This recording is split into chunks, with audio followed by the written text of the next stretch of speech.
To all student, इम्पायरलिज्म किसको कहते हैं?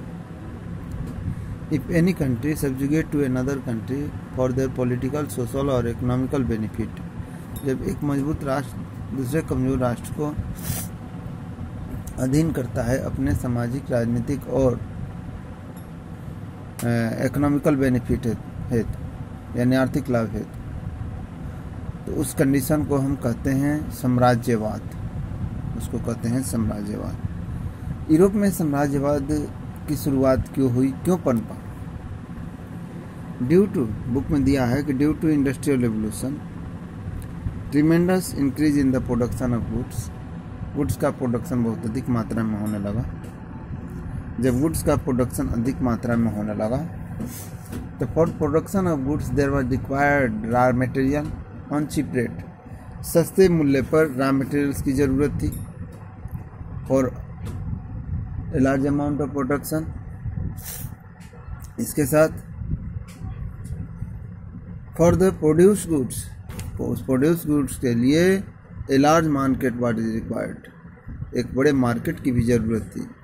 सो many European countries started to subjugate, started to extend their empire in less developed country, जो कम विकसित देश थे, पुअर कंट्री थे, of Asia, Africa and American country.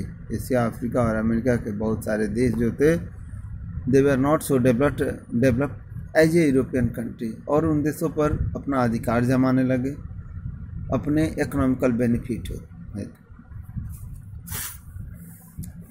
By its way imperialism started in Europe. इस प्रकार से यूरोप में इम्पायरलिज्म की शुरुआत हुई। दिया भी है कि this led to European nation to acquire colony in the political military weaker country, यानी जो राजनीतिक या सैन्य रूप से जो कमजोर राष्ट्र थे, कहाँ के, एशिया और अफ्रीका के, उन देशों को वो लोग अधीन करना शुरू कर दिया, अपना गुलाम बनाना शुरू कर दिया। इम्पायरलिज्म इज ए पॉलिसी। एम्पायरलिज्म किसको कहते हैं? तो डिफिनेशन दिया है कि imperialism is the policy of extending political and economical को control over weak country by the powerful one, यानी एक कमजोर राष्ट्र के ऊपर जब एक मजबूत राष्ट्र अपना राजनीतिक और आर्थिक नियंत्रण बढ़ाने लगता है, उसके ऊपर अपना जमाना शुरू करता है राजनीतिक और आर्थिक नियंत्रण, तो उस सिस्टम को क्या कहते हैं? तो उस सिस्टम को हम कहते हैं imperialism. Capitalism, before industrial revolution take place in European countries.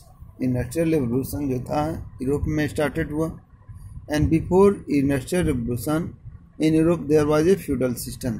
Europe में फ्यूडल सिस्टम था। इन दिस फ्यूडल सिस्टम क्या होता है?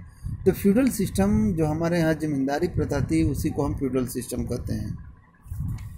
इसके अंतर्गत फ्यूडल जो होते हैं, they were supported by king and they support to king. वे राजा को सपोर्ट करते हैं और राजा उन्हें सपोर्ट करता है। इसके साथ they collected tax and fine over the farmer.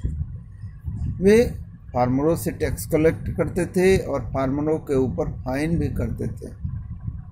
And they lived a luxurious life, और एक लग्जरियस लाइफ जीते थे। इसके बाद ड्यू टू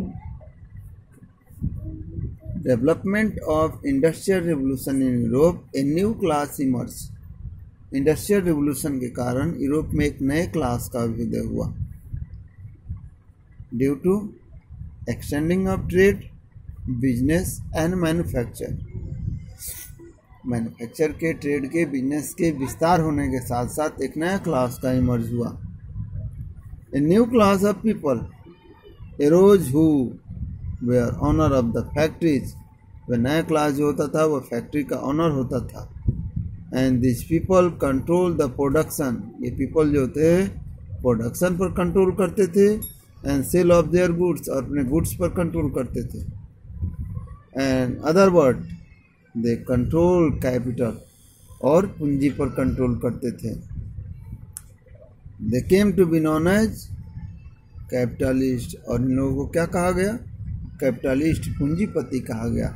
कि फैक्ट्री के भी मालिक हो गए, और फैक्ट्री में जो उत्पादन होता था उन वस्तुओं की सेलिंग पर भी उनका कंट्रोल था, और उससे जो मुनाफा होता था उस पर भी उनका कंट्रोल था। तो इस प्रकार जो धन इकट्ठा, अधिक से अधिक धन इकट्ठा कर लिए, तब उनको क्या कहा गया? कैपिटलिस्ट कहा गया। अब ये धन कैसे उनके पास इकट्ठा आया हुआ? तो कम मूल्य पर, लो प्राइस पर रॉ मटेरियल खरीदते थे और हाई प्राइस पर मैन्युफैक्चर गुड्स को बेचते थे।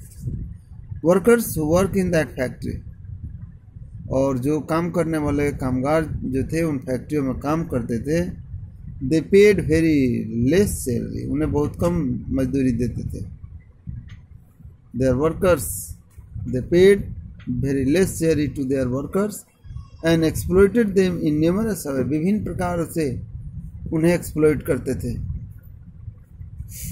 This way they were the two distinct group of the people, capitalists and one who had money and all comfort, and workers I have not who worked hard yet did not earn much।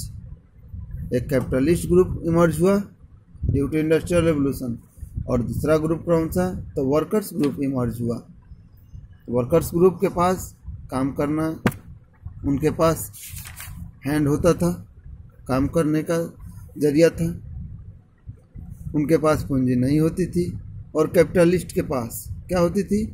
तो उनके पास पूंजी होती थी, luxurious life होता था, they live a comfort life.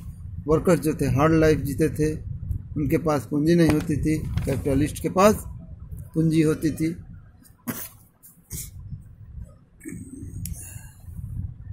Next, modern period in India.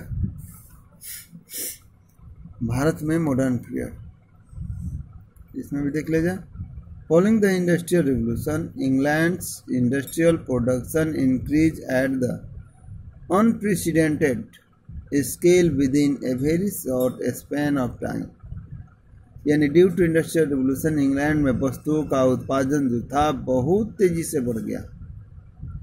And the need to control the territory that would serve as a market for their product and also supply the resource to support their domestic industry। अब इसके लिए उन्हें क्या चाहिए था? Market की, जैसे हम लोग एम्पायरलिज्म में पढ़े कि अब जब बहुत अधिक से अधिक उत्पादन होने लगा तो उस उत्पादन को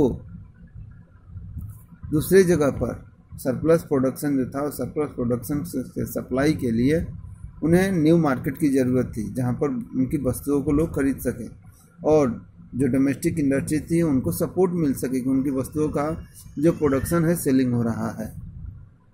इसके साथ उन्हें लो प्राइस पर रॉ मटेरियल्स की भी ज़रूरत थी, यह भी उन्हें इजीली अवेलेबल हो। In that condition they started to political control over the other territories, और इस प्रकार से वे दूसरे क्षेत्रों पर, नॉन यूरोपियन जैसे एशियन टेरिटोरीज, एशियन प्रदेशों पर या अफ्रीकन रीजन पर, they started to control political control over that region, और उनके ऊपर अपना पॉलिटिकल कंट्रोल बनाना शुरू कर दिए। किस लिए? To extend their business over them, उनके ऊपर अपना बिजनेस एक्सटेंड करने के लिए। That was how the India became a colony of England. यहाँ से हम लोग कल पढ़ेंगे। Okay, thanks, bye.